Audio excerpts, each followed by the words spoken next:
কেপিটা income বৃদ্ধি কৰিব পাৰি, অসমক কেনেকৈ ধনী কৰিব পাৰি আৰু কেনেকৈ অসমক ভাৰতবৰ্ষৰ ভিতৰতে এখন শ্ৰেষ্ঠ ৰাজ্য কৰিব পাৰি, এই সম্পৰ্কে আমাৰ ৰাইজৰ দলৰ দৃষ্টিভংগী আৰু মোৰ নিজৰো অসীম গগৈৰ দৃষ্টিভংগী প্ৰকাশ কৰি নতুন চৰকাৰখনৰ প্ৰতি মই এখন পজিটিভ সংবাদমেল আৰম্ভ কৰিব বিচাৰিছোঁ।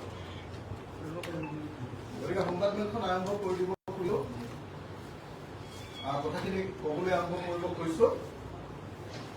আজি যদি চাই তেতিয়াহ'লে ভাৰতবৰ্ষৰ গোটেইবিলাক ৰাজ্য যদি চায়, গোটেইবিলাক ৰাজ্যৰ ভিতৰত মহাৰাষ্ট্ৰৰ অৰ্থনীতিৰ আকাৰটোৱে অৰ্থাৎ মহাৰাষ্ট্ৰৰ GSDP-য়ে আমাৰ ভাৰতবৰ্ষৰ ভিতৰত আটাইতকৈ বেছি 42.67 লাখ কোটি টকা, 42.67 লাখ কোটি টকাৰ GSDP মহাৰাষ্ট্ৰ। আৰু মহাৰাষ্ট্ৰই আমাৰ ভাৰতবৰ্ষৰ অৰ্থনীতিৰে 13.35 13.35% অৱদান। তো গতিকে মহাৰাষ্ট্ৰই 42.67 লাখ কোটি টকা তেওঁলোকৰ এবছৰীয়া উৎপাদন, এবছৰীয়া আয়। ভাৰতবৰ্ষত যিমান উৎপাদন হয় তাৰ 13.35% উৎপাদন হয় মহাৰাষ্ট্ৰত। এজন মানুহৰ পাৰ কেপিটা ইনকাম যদি কাৰেণ্ট প্ৰাইচত চাওঁ, মহাৰাষ্ট্ৰত 3,54,225 টকা, আৰু যদি আমি কনষ্টেণ্ট প্ৰাইচত চাওঁ তেতিয়াহ'লে 2,04,197 টকা। ইয়াৰ বিপৰীতে যদি ভাৰতবৰ্ষৰ অৰ্থনীতিলৈ অসমৰ অৱদানৰ কথা চাওঁ তেতিয়াহ'লে দেখা যায় যে অসমৰ অৱস্থান ভাৰতবৰ্ষৰ 28খন ৰাজ্যৰ ভিতৰত 19 নম্বৰত পৰে।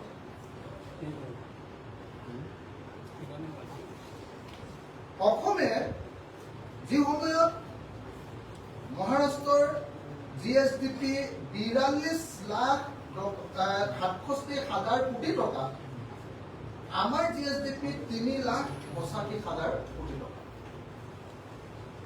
আমাৰ অৰ্থনীতি কিমান সৰু আপোনালোকে নিজে চাওক। মহাৰাষ্ট্ৰৰ অৰ্থনীতি সময়ত 42 লাখ, সেই সময়ত আমাৰ অৰ্থনীতি 3 লাখ কোটি টকা। মহাৰাষ্ট্ৰই যি সময়ত 13.35% কন্ট্ৰিবিউশন ভাৰতৰ অৰ্থনীতিলৈ আগবঢ়ায়, আমি আগবঢ়াওঁ 1.21%। তাৰমানে গোটেই ভাৰতবৰ্ষত যদি 100 টকা ইনকাম হয় এবছৰত, তাৰ 1 টকা 21 পইচাহে অসমত উৎপাদন হয়। আৰু অসমৰ এজন মানুহৰ ইনকাম 1,77,602 টকা, য'ত মহাৰাষ্ট্ৰৰ এজন মানুহৰ ইনকাম 3,54,225 টকা এবছৰত পাৰ কেপিটা ইনকাম। তাৰমানে এইটোৰ পৰা আমি অতি স্পষ্টকে ক'ব পাৰো, মই প্ৰত্যেকখন ৰাজ্যৰ কিমান অৰ্থনীতিৰ আকাৰ অৰ্থাৎ GSDP কিমান, প্ৰত্যেকখন ৰাজ্যই ভাৰতৰ অৰ্থনীতিলৈ কিমান অৰিহণা আগবঢ়ায়, আৰু প্ৰত্যেকখন ৰাজ্যৰ এজন মানুহৰ এবছৰৰ ইনকাম কিমান, পাৰ কেপিটা ইনকাম কিমান, সকলো তথ্য আপোনালোকৰ সন্মুখলৈ লৈ আহিছো। মই সকলোবিলাক নাগাই 1 নম্বৰখনৰ লগত অসমখনৰ তুলনা কৰি দিলো, যে যি সময়ত 42 লাখ কোটি টকা এবছৰত ইনকাম কৰে মহাৰাষ্ট্ৰই, সেই সময়ত আমি 3 লাখ কোটি টকা ইনকাম কৰোঁ। যি সময়ত মহাৰাষ্ট্ৰই 13% অৱদান ভাৰতৰ অৰ্থনীতিলৈ আগবঢ়ায়, সেই সময়ত আমি 1% অৱদান আগবঢ়াওঁ, 1.21। যি সময়ত মহাৰাষ্ট্ৰৰ এজন মানুহৰ ইনকাম এবছৰত 3,54,225 টকা, আমাৰ তেতিয়া ইনকাম 1,77,602 টকা। আমি ভাৰতবৰ্ষৰ অৰ্থনীতিৰ পিনৰ পৰা 19 নম্বৰ ৰাজ্য, অথচ অসমৰ মুখ্যমন্ত্ৰীয়ে সদায় কৈ থাকে যে অসমক ভাৰতবৰ্ষৰ 1 নম্বৰ ৰাজ্য কৰে। আৰু যদি পাৰ কেপিটা ইনকামৰ পিনৰ পৰা চাই, একচুৱেলি ৰাজ্যখনৰ অৱস্থা কেনেকুৱা সেইটো চাবৰ কাৰণে বেচিকেলি চাই পাৰ কেপিটা ইনকাম, জনমূৰি আয় কিমান। য'ত আমাৰ জনমূৰি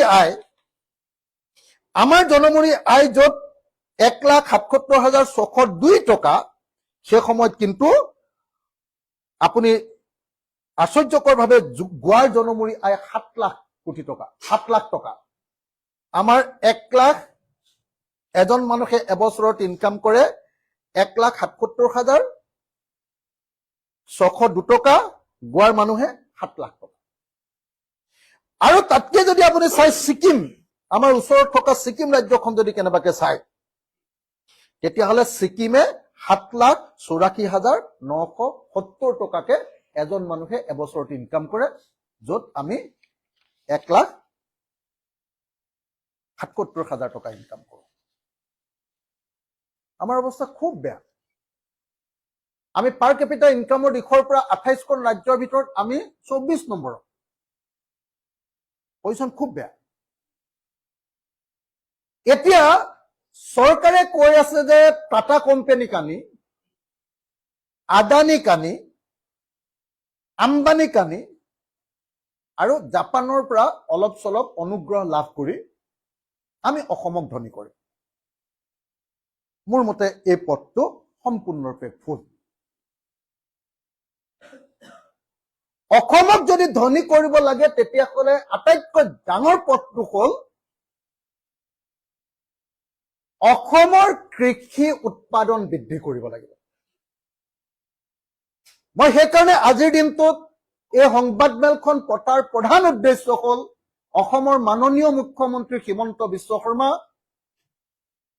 আৰু অসমৰ যোৱাবাৰৰ আটাইতকৈ দক্ষ মন্ত্ৰী পীযুষ হাজৰিকা, যি এবাৰ এগ্ৰিকালচাৰ আৰু ইৰিগেশ্যন ডিপাৰ্টমেণ্ট লৈছে। তেওঁলোক দুজনৰ প্ৰতি মোৰ অনুৰোধ বা আহ্বানটো হ'ল যে যদিহে অসমক ধনী ৰাজ্য কৰিব লাগে, তেতিয়াহ'লে অসমক প্ৰথমতে বছৰৰ সকলো সময়তে খেতি কৰা ৰাজ্যত পৰিণত কৰিব লাগে। ৰাউণ্ড দ্য ইয়াৰ কাল্টিভেশ্যন, বছৰৰ সকলো সময়তে খেতি কৰা ৰাজ্য। আৰু বছৰৰ সকলো সময়তে যদি খেতি কৰাৰ ব্যৱস্থা কৰিব লাগে, তেতিয়াহ'লে অসমৰ প্ৰত্যেক টুকুৰা পথাৰত 100% ইৰিগেশ্যন বা জলসিঞ্চন বা পানী যোগানৰ ব্যৱস্থা কৰে। এইটোৱে হ'ল অসমৰ মানুহক ধনী কৰাৰ আটাইতকৈ ডাঙৰ মেজিক। আজি আপোনালোকে নিশ্চয় জানে যে চৰকাৰে কৈ থাকে যে আমি 14% মানুহ পথাৰত ইতিমধ্যে পানী যোগান কৰি দিলো। কৈ থাকে 14% ইৰিগেশ্যন, মোৰ মতে 0% ইৰিগেশ্যন। কোনোবাই যদি কাৰোবাৰ পথাৰত ইৰিগেশ্যন কৰি লৈছে, খৰাং কালতো যদি পথাৰত পানী দিবলগীয়া অৱস্থা কৰি লৈছে, সেইটো ব্যক্তিগত। কোনোবাই চেলো টিউবেল এটা, কোনোবাই ডিপ টিউবেল এটা বহাই নিজে কৰি লৈছে, তাত হয়তো গভৰ্ণমেণ্টৰ কিবা এটা ছাবচিডি থাকিব পাৰে, এইটো বেলেগ কথা।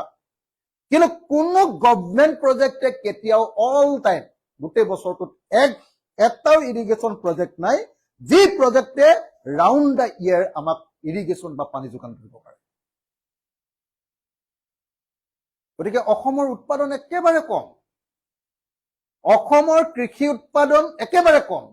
আৰু আজিৰ দিনটোলৈকে অসমেই একমাত্ৰ ৰাজ্য, চাগে ভাৰতবৰ্ষৰে নহয় গোটেই পৃথিৱীৰে চাগে একমাত্ৰ ৰাজ্য, যি খেতি কৰিবৰ কাৰণে অকল বৰষুণৰ ওপৰত নিৰ্ভৰ কৰে, আৰু খেতি কৰিবৰ কাৰণে বৰষুণ নিদিলে ভেকুলীৰ বিয়া পতা একমাত্ৰ ৰাজ্যখন বোধহয় অসমেই হৈ আছে।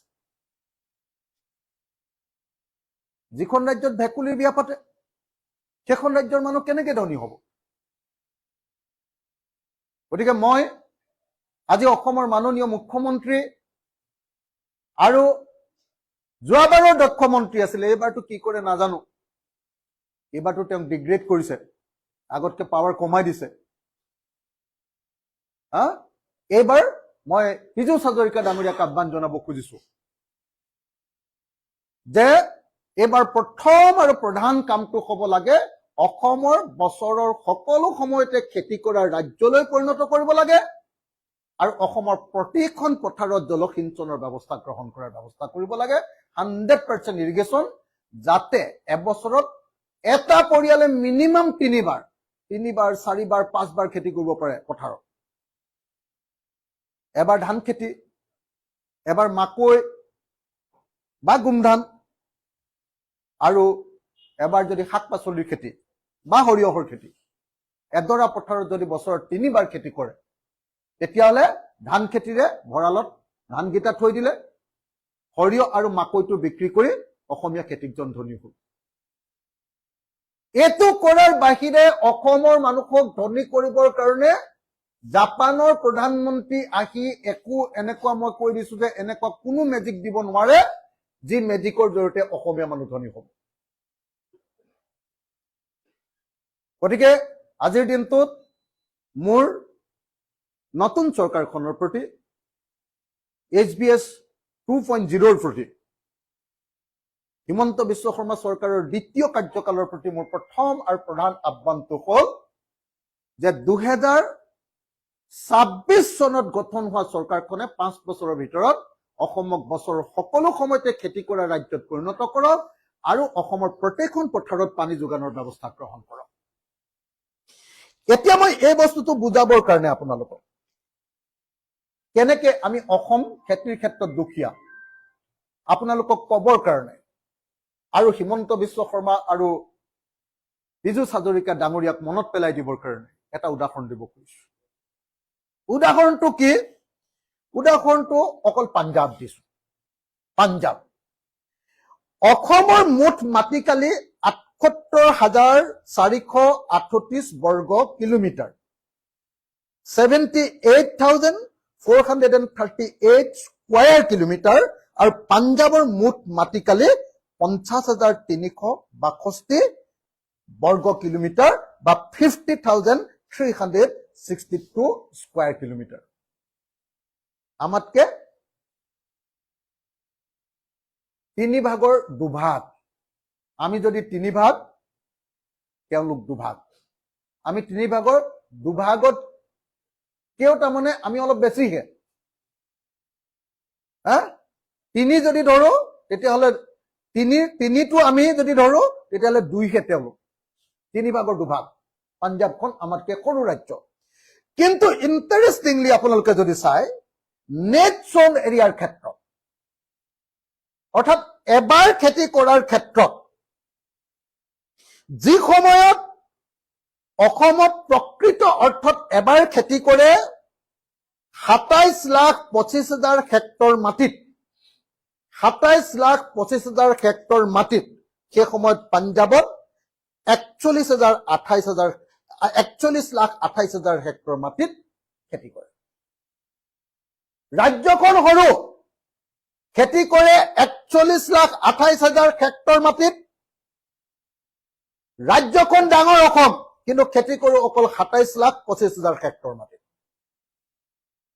এটোক ইংৰাজীত নেট জোন এৰিয়া বুলি কোৱা হয় প্ৰকৃত খেতি কৰা মাটি কিন্তু একেদৰে মাটিতে কেইবাবাৰো খেতি বাতি কৰি গোটেইটো যেতিয়া একেলগতে খেতিটো হিচাপ কৰা হয় এবছৰৰ খেতিৰ হিচাপ কৰা হয় এটোক কয় গ্ৰছ জোন এৰিয়া মুঠ শস্য এলেকা অসমৰ মুঠ শস্য এলেকা ৩৮,৮৬,০০০ হেক্টৰ আৰু পাঞ্জাবৰ মুঠ শস্য এলেকা হ'ল ৭৮,৭২,০০০ হেক্টৰ কিমান অসমৰ মুঠ খেতি কৰা মাটি ৩৮,৮৬,০০০ হেক্টৰ এটো কয় গ্ৰছ জোন এৰিয়া অথচ অসমৰ মাটি ৭৮,০০০ বৰ্গ কিলোমিটাৰ পাঞ্জাবৰ মাটি ৫০,০০০ বৰ্গ কিলোমিটাৰ কিন্তু খেতি কৰে ৭৮,৭২,০০০ হেক্টৰ মাটি আমাতকে দুগুণ মাটি খেতি কৰে অথচ আমি আকৌ ৰাজ্যখন বহুত ডাঙৰ পাঞ্জাৱতকে। হা, আমাৰ অসমত আপোনালোকে আচৰিত পাব নেট ইৰিগেটেড এৰিয়া। তাৰমানে এবাৰ যে খেতি কৰে, সেই এবাৰ খেতি কৰা মাটিত প্ৰকৃত জলসিঞ্চন, আচলতে কিমান মাটিত জলসিঞ্চন আছে? আমাৰ 3,12,000 হেক্টৰ মাটিত জলসিঞ্চন আছে। আৰু পাঞ্জাৱৰ কিমানত আছে জানেনে? 41,28,000 হেক্টৰ মাটিত জলসিঞ্চন আছে। আমাৰ 3 লাখ জলসিঞ্চন, তেওঁলোকৰ 41 লাখ। গ্ৰছ ইৰিগেটেড এৰিয়া, গোটেই বছৰটোত বিভিন্ন সময়ত দিয়া পানী যদি ধৰো, তেতিয়াহ'লে অসমত 3,35,000 হেক্টৰ মাটিত গ্ৰছ ইৰিগেটেড এৰিয়া, সিমান মাটিত পানী দিয়া হয়, 3,35,000 হেক্টৰ মাটিত। আৰু পাঞ্জাৱত 74,40,000, 74.40 লাখ হেক্টৰ মাটিত। আমি 3 লাখত, তেওঁলোকে 74 লাখ হেক্টৰ মাটিত পানী যোগান দিয়ে। তাৰ ফলস্বৰূপে কি হৈছে? তাৰ ফলস্বৰূপে কি হৈছে জানেনে? তাৰ ফলস্বৰূপে আমাতকৈ পাঞ্জাৱৰ উৎপাদন সাংঘাতিক ধৰণে বেছি। 2023-24 চনত অসমত ধান উৎপাদন হৈছিলে 52,80,000 টন, 52,80,000 টন 23-24-ত। কিন্তু পাঞ্জাৱত হৈছিলে 142 লাখ টন।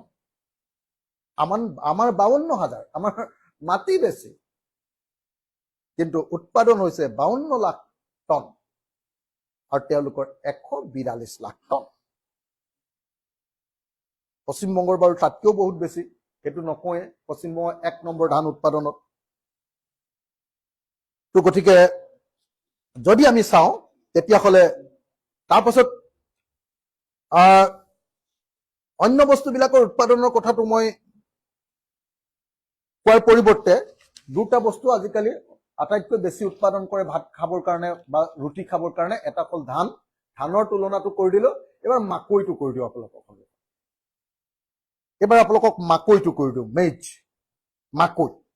2023-24 বছৰত অসমত উৎপাদন হৈছে 45,000 টন। মনত ৰাখিব দেই, লাখত নহয়। 2023-24 বৰ্ষত অসমত মাকৈ উৎপাদন হৈছে 45,000 টন। আৰু এইটো পাঞ্জাৱটো মই ইয়াত নানিলো, পাঞ্জাৱৰটো চাই দিব লাগিব। কিন্তু কৰ্ণাটকত উৎপাদন হৈছে আপোনাৰ 65 লাখ টন।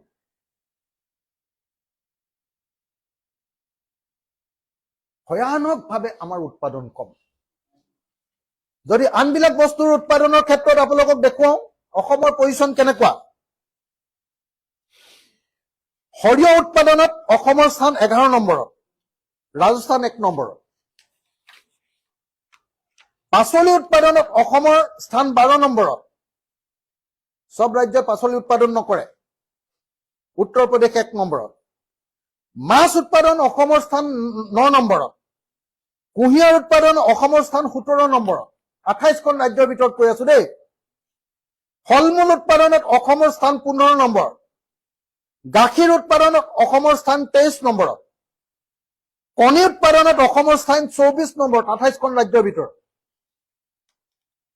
মাংস উৎপাদনত অসমৰ স্থান 20 নম্বৰত। দাইল উৎপাদনত অসমৰ স্থান 18 নম্বৰত। আৰু মাকৈ উৎপাদনত অসমৰ স্থান 20 নম্বৰত ভাৰতবৰ্ষৰ ভিতৰত। গতিকে মই আজি অসমৰ 70% মানুহ, 70% মানুহ খেতি কৰে। 70% মানুহক ধনী কৰিবলৈ যদি লাগে, তেতিয়াহ'লে মেজিকটো এটাই, জাপানৰ প্ৰধানমন্ত্ৰীৰ ওচৰত হাত পতাটোও নহয়, টাটা কোম্পানীত ছেমি কণ্ডাক্টৰ ইণ্ডাষ্ট্ৰী বনাবলৈ দিয়াটোও নহয়। মই তাৰ বিৰোধিতা কৰা নাই একো দেই, উল্টাকে আপোনালোকে খালি নকব। মই মেইন কথাটো কৈছো যে আচল প্ৰধান কাৰণটো কি? অসম ৰাজ্যখন ধনী হোৱাৰ প্ৰধান কাৰণটো হ'ব অসমৰ প্ৰতিখন পথাৰত বছৰৰ সকলো সময়তে খেতি কৰাৰ ব্যৱস্থা, আৰু অসমৰ প্ৰতিখন পথাৰত খেতি কৰিবৰ কাৰণে প্ৰতিখন পথাৰত জলসিঞ্চন বা পানী যোগানৰ ব্যৱস্থা। এই ব্যৱস্থা যদি কৰিব পাৰে অসম ধনী হ'ব, অসমৰ মানুহৰ ইনকাম 5 গুণ 6 গুণ 7 গুণ বাঢ়ি যাব। আৰু যদি নকৰে তেতিয়াহ'লে অসম কেতিয়াও পৃথিৱীৰ কোনো পুঁজিপতিয়ে আহি, কোনো ধনী দেশে আহি ইয়াত ভিক্ষা দি বা ইয়াত ইণ্ডাষ্ট্ৰি খুলি আমাক কেতিয়াও ধনী কৰিব নোৱাৰে। গতিকে আজি এগ্ৰিকালচাৰ ডিপাৰ্টমেণ্টে কৰিব পৰা কাম ঢেৰ আছে। তেওঁলোকে কৰো বুলি ভাবিলে ঢেৰ কাম কৰিব পাৰে। যেনেকে ধৰক আজি অসমৰ বেছিভাগ খেতিয়কে, অসমত কমেও ধৰক 60 লাখটা পৰিয়ালে খেতি কৰে। 60 লাখটা পৰিয়ালৰ ভিতৰত অকল 15 লাখটামান পৰিয়ালেহে আজিৰ দিনটোত ভাৰত চৰকাৰৰ পৰা 15 লাখটামান পৰিয়ালেহে আজিৰ দিনটোত ভাৰত চৰকাৰৰ পৰা আপোনাৰ কি কয় PM কিষাণ আঁচনিখন পায়। বছৰকত যে 6,000 টকা। পীযুষ হাজৰিকাই ইচ্ছা কৰিলে 60 লাখ খেতিয়কৰ ভিতৰত 60 লাখ খেতিয়কৰ পৰিয়ালক বছৰত 6,000 টকা পোৱাৰ ব্যৱস্থা কৰি দিব পাৰে। এইটো কৰি দিলেতো তেওঁলোকৰে লাভ, বহুত বেছিকে পাব। গতিকে মই আহ্বান জনাওঁ, এগ্ৰিকালচাৰ মিনিষ্টাৰক মই আহ্বান জনাওঁ, মই কৃষি মন্ত্ৰীক আহ্বান জনাওঁ যে এগ্ৰিকালচাৰ মিনিষ্টাৰে 2টা বস্তু অসমত কৰি দিব লাগে। 3টা বস্তু। 1 নম্বৰটো মই ক'লোৱে যে বছৰৰ সকলো সময়তে খেতি কৰাৰ কাৰণে ব্যৱস্থা। তাৰ কাৰণে কি কি কাম কৰিব লাগে মই ডিটেইলছত নকওঁ। দৰকাৰ হ'লে মন্ত্ৰীয়ে যদি কেতিয়াবা কয় তেতিয়াহ'লে মই তেওঁক ঘৰত গৈ কৈ আহিমগে, নহ'লে মই তেওঁক লিখি দি গোটেই বস্তুটো বুজাই দিম যে অসমৰ এগ্ৰিকালচাৰ প্ৰডাকশ্যন কেনেকে বৃদ্ধি কৰিব পাৰি, ৰাউণ্ড দ্য ইয়াৰ কাল্টিভেশ্যন কেনেকে হ'ব পাৰে। 2, তেওঁ কৰিব লাগিব ইৰিগেশ্যন 100% কৰিব লাগিব। আৰু সেইকাৰণে মই অসমৰ মুখ্যমন্ত্ৰী আৰু অসমৰ বিত্তমন্ত্ৰী আৰু অসমৰ কৃষি মন্ত্ৰী এই তিনিওজনক বহি লৈ এইবাৰ অন্ততঃ ইৰিগেশ্যন ডিপাৰ্টমেণ্টৰ কাৰণে মিনিমাম 10,000 কোটি টকা এটা আগন্তুক বাজেটত দিবলৈ আহ্বান জনাইছো। মিনিমাম 10,000 কোটি টকা। অসমক 50,000 কোটি টকা হৈ গ'লে অসমৰ 100% ইৰিগেশ্যন হৈ যাব। 10,000 10,000 10,000 যদি 3বাৰ দি দিয়ে আৰু চেন্ট্ৰেল গভৰ্ণমেণ্টৰ পৰা যদি 20,000 কোটি টকা মান আনিব পাৰে, কি হৰ ক্ষেত নে কিবা পানী নে কিবা এটা আছে নহয় তেওঁলোকৰ, সেইটো যদি কৰি দিব পাৰে, হৰ ক্ষেত মে জল, এইটো যদি তাৰ পৰা 20,000 কোটি টকা আনিব পাৰে, তেতিয়াহ'লেতো অসমৰ 100% পথাৰত পানী যোগান হ'ব পাৰে। আৰু অসমৰ 100% পথাৰত যদি পানী যোগান দিব পাৰে আৰু বছৰৰ সকলো সময়তে যদি খেতি কৰাব পাৰে, তেতিয়াহ'লে হিমন্ত বিশ্ব শৰ্মাই পীযুষ হাজৰিকাক যদিও ডিগ্ৰেড কৰিছে, অসমৰ মানুহে তেওঁক মুখ্যমন্ত্ৰী পদৰ কাৰণে আগবঢ়াই দিব। আজি ডিগ্ৰেড কৰাৰ কাৰণ আছে। পীযুষ হাজৰিকাক ক'ত ডিগ্ৰেড নকৰিব? তেওঁ হ'ল SC মানুহ। RSSটো হ'ল সম্পূৰ্ণৰূপে বৰ্ণবাদী পাৰ্টি। বৰ্ণবাদী পাৰ্টীয়েতো কেতিয়াও অনুসূচিত জাতিৰ মানুহক আৰু আগবঢ়াই নিদিয়ে। তো গতিকে মই ভাবো যে তেওঁৰ কেৰিয়াৰো যদি বঢ়াব লাগে পীযুষ হাজৰিকাই, তেতিয়াহ'লে 100% ইৰিগেশ্যন আৰু সকলো পথাৰতে বছৰৰ সকলো সময়তে খেতি। 1। 2 নম্বৰ, PM কিষাণ আঁচনিটো 100% মানুহক দিয়াৰ ব্যৱস্থা কৰক।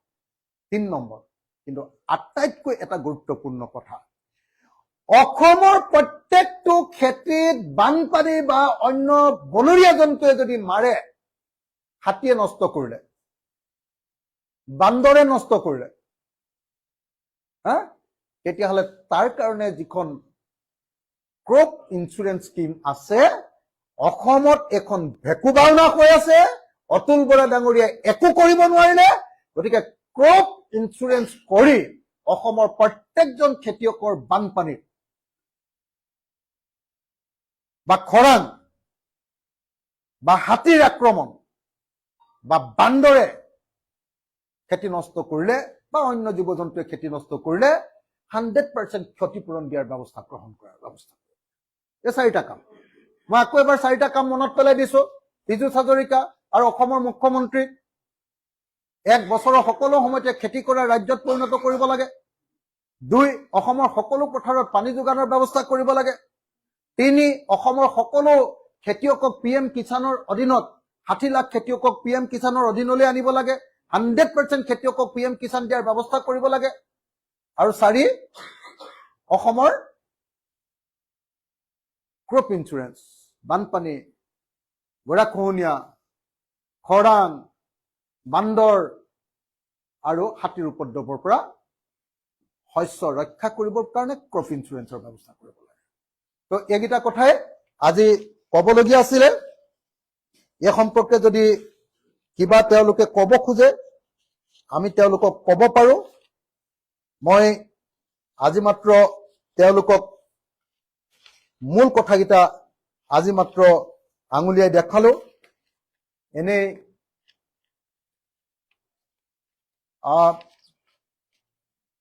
অসমক ধনী ৰাজ্য কৰিম বুলি কৈ থাকিলে নহ'ব, অসমক শ্ৰেষ্ঠ ৰাজ্য কৰিম বুলি কৈ থাকিলে নহ'ব। যেতিয়ালৈকে অসমৰ মানুহে ভেকুলীৰ বিয়া পাতি থাকিব তেতিয়ালৈকে অসম কেতিয়াও ধনী ৰাজ্য হ'ব নোৱাৰে। টাটা কোম্পানীয়ে আহি ইয়াত ছেমিকণ্ডাক্টৰ খোলক, জিন্দালে আহি ইয়াতে আপোনাৰ পাৱাৰ কোম্পানী খোলক, বা ৰিলায়েন্সে আহি ইয়াত কয়লাৰ কিবা লুণ্ঠন কৰক, যিয়ে নকৰক লাগিলে, তেতিয়ালৈকে অসমীয়া মানুহৰ ইনকাম নাবাঢ়ে, পাৰ কেপিটা ইনকাম নাবাঢ়ে, যেতিয়ালৈকে খেতিটোক আধুনিক খেতিলৈ পৰিণত কৰিব নোৱাৰে। তেতিয়ালৈকে অসমীয়া মানুহৰ অৱস্থা ভাল নহ'ব, যেতিয়ালৈকে 100% ইৰিগেশ্যনৰ ব্যৱস্থা কৰিব নোৱাৰিব আৰু ৰাউণ্ড দ্য ইয়াৰ কাল্টিভেশ্যনৰ ব্যৱস্থা কৰিব নোৱাৰিব। মই এইকেইটা ব্যৱস্থা কৰিবৰ কাৰণে আহ্বান জনাই আজি সম্পূৰ্ণ ইতিবাচক এখন সংবাদমেল আপোনালোকৰ জৰিয়তে অসমৰ মুখ্যমন্ত্ৰী আৰু অসমৰ কৃষি আৰু ইৰিগেশ্যন মন্ত্ৰী পীযুষ হাজৰিকাৰ কাৰণে আগবঢ়াই দিছো। আশা কৰিছো এইবাৰ বাজেটত কৃষিৰ কাৰণে অন্তত পক্ষে 5,000 কোটি টকা আৰু ইৰিগেশ্যনৰ কাৰণে অন্তত 10,000 কোটি টকা দি অসমৰ কৃষিৰ আন্তঃগাঁথনি উন্নত কৰিবৰ কাৰণে, ইৰিগেশ্যনৰ আন্তঃগাঁথনি উন্নত কৰিবৰ কাৰণে অসম চৰকাৰে ব্যৱস্থা গ্ৰহণ কৰিব। ধন্যবাদ। জয় অসম।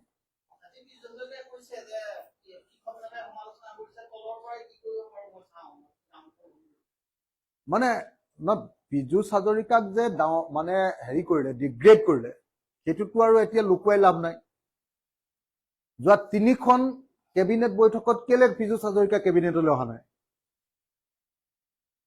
পীযুষ হাজৰিকাই যদি ভাবিছে যে তেওঁক ডিগ্ৰেড কৰা নাই, মানুহৰ ওচৰত যদি তেওঁ পাৱাৰটো কমি যাব, মই যে কৈ দিছো, গতিকে পীযুষ হাজৰিকা পাৱাৰটো কমি যাব নাই, DCCয়ে কথা নুশুনিব নহয়, SP DCয়ে কথা নুশুনিব, হয়নে নহয়? সেইকাৰণে তেওঁ গাটো ফৰফৰাই আছে, মই কৈ দিছো কাৰণে। কিন্তু মই তেওঁক এটা কথা ক'ব কৈছো, যদি তেওঁক ডিগ্ৰেড কৰা নাই, যোৱা 3খন কেবিনেট বৈঠকত 4খন হৈছে নেকি, 4খনৰ ভিতৰত 3খনতে তেওঁ কেলে উপস্থিত থকা নাই? তেওঁ গাটো বেয়া হৈ আছে নেকি? গা বেয়া নে মন বেয়া? পীযুষ হাজৰিকাক এবাৰ সুধি চাবচোন, গা বেয়া নে মন বেয়া? আৰু পীযুষ হাজৰিকাই এটা বস্তু জানি লোৱা দৰকাৰ যে পীযুষ হাজৰিকাই RSS আৰু বিজেপিক যিমানেই ছাৰ্ভিচ দিয়ক লাগিলে, অনুসূচিত জাতিৰ মানুহ এজনক কেতিয়াও RSS আৰু বিজেপিয়ে মুখ্যমন্ত্ৰী নাপাতে, কেতিয়াও নাপাতে, বৰ্ণবাদী পাৰ্টি। সেইকাৰণে পীযুষ হাজৰিকাৰ জীৱনটো হিমন্ত বিশ্ব শৰ্মাৰ ভৰি পিটিকি থাকিব পাৰিব, RSSক সেৱা শুশ্ৰূষা কৰি থাকিব পাৰিব। কিন্তু পীযুষ হাজৰিকাই নিজৰ বলত যদি, যেনেকে হিমন্ত বিশ্ব শৰ্মাই তৰুণ গগৈৰ লগত বিসম্বাদ কৰি মুখ্যমন্ত্ৰী হল, তেনেকে যদি পীযুষ হাজৰিকাই বিসম্বাদ কৰি মুখ্যমন্ত্ৰী নহয়, কোনো পৰ্যায়ে RSS বিজেপি আৰু হিমন্ত বিশ্ব শৰ্মাই SC মানুহ এজনক মুখ্যমন্ত্ৰী নাপাতে। সেইকাৰণে মই জানো যে পীযুষ হাজৰিকা মুখ্যমন্ত্ৰী হোৱাৰ এটা ইচ্ছা জাগি উঠিছিলে, আপোনালোকেও জানে সাংবাদিক বিলাকে, হয়নে নহয়? সেইকাৰণে আপোনালোকৰ লগতো খুব ধুনীয়া সম্পৰ্ক ৰাখিছিলে, হয়নে নহয়? খুব ধুনীয়া সম্পৰ্ক ৰাখিছিলে, কিন্তু একদম বেয়াকে লাট মাৰি দিলে এবাৰ হিমন্তকতো বুজি পোৱা নাই। হিমন্ত বিশ্ব শৰ্মাই বোলে ক'ৰবাত কৈছে, কাৰোবাৰ আগত বোলে কৈছে যে পীযুষৰ বেছি ধন হৈছে। অসমত আটাইতকৈ বেছি ৰাজনীতি কৰি ধন কৰা মানুহটো কোন বাৰু? পীযুষ হাজৰিকা নে হিমন্ত বিশ্ব শৰ্মা বাৰু? হিমন্ত বিশ্ব শৰ্মাই যদি 1 লাখ কোটি টকা কৰিছে, পীযুষ হাজৰিকাৰ সেইটো 100 কোটি টকাত হ'ব। হিমন্ত বিশ্ব শৰ্মাৰ এতিয়া ধনৰ পৰিমাণটো লাখ কোটি টকালৈ গুচি গ'ল। 1 লাখ কোটি টকা। পীযুষ হাজৰিকা 100 কোটি টকা। গতিকে 100 কোটি টকা কৰা মানুহটোৱে যদি ধন ঘটিছে বুলি মুখ্যমন্ত্ৰী হ'ব নোৱাৰে, মানুহক ঠগি লুণ্ঠন কৰি অকল ৰাজনীতিৰ ব্যৱসায় কৰি 1 লাখ কোটি টকা কৰা মানুহটো কেনেকে অসমৰ মুখ্যমন্ত্ৰী হ'ব পাৰে? লজিকটো চাওক না। এছচি মানুহক অসমত মুখ্যমন্ত্ৰী পাতিব নেকি বিজেপিয়ে? বিজেপিয়ে দলিতৰ বিৰুদ্ধে থাকে। এছচি বিলাকক অসমত দলিত বুলি কোৱা হয়। মানে ভাৰতবৰ্ষৰ দলিতটোক আমাৰ ইয়াত এছচি বুলি কয়। য'ত দলিতক পিতাটোৱে হ'ল RSS আৰু বিজেপিৰ নীতি, তাত পীযুষ হাজৰিকাই যদি ভাবি থাকে যে মোক মুখ্যমন্ত্ৰী পাতিব, তেওঁ মূৰ্খৰ স্বৰ্গত বাস কৰি আছে। সেইকাৰণে যিমান পাৰে এতিয়া পইচা চইচা গোটাই আকৌ হিমন্ত বিশ্ব শৰ্মাৰ নিচিনাকে কি কয় এইটো বিসম্বাদ কৰি যদি কেনেবাকে মুখ্যমন্ত্ৰী হ'ব পাৰে পাৰিব, নহলে বিজেপিৰ পৰা পীযুষে কেতিয়াও মুখ্যমন্ত্ৰী হ'ব নোৱাৰে। ভাল বেয়াটো বেলেগ কথা, দুইজনৰ মাজত কাজিয়া লাগিলেতো ভাল পাওঁ না। হয়নে? Thank you. আৰু কিবা আছে যদি কওক। আৰু নাই? Thank U.